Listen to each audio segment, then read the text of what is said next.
Il fumo per le scale, le fiamme, lo spavento per una situazione inusuale. Alle prime luci dell'alba di sabato 18 ottobre i vicini di casa di Elidiano Vidoni, 77enne che vive da solo all'interno di un'abitazione del civico 48 di via Valli del Natisone a Civitale, località San Guarzo, hanno lanciato l'allarme per una situazione che non prometteva nulla di buono.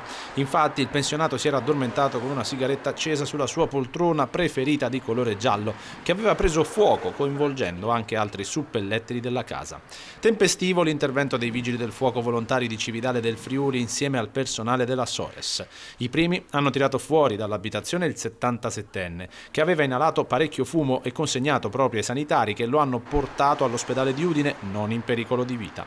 Il signore, che abitava appunto da solo, e per questo ci è voluto l'allarme da parte dei vicini, con i pompieri che hanno presto circoscritto e domato il principio di incendio, mettendo in sicurezza l'area. Al nostro arrivo in via Valli del Natisone la zona era chiusa, con poltrona gialla e suppellettili fuori casa recintati in attesa di essere smaltiti successivamente. Negli altri abitanti della corte interna è rimasto solo un po' di spavento, ma per fortuna nessun danno importante alle rispettive abitazioni. C'era tanto fumo e sì, c'era una destra e poi sono stati chiamati soccorsi. Ma voi avete avuto problemi? No. Per ora è stato invece dichiarato inagibile l'appartamento di Elidiano Vidoni, sito al piano terra, con gli scuretti sbarrati dai quali, nonostante tutto, usciva ancora una pesante puzza di bruciato.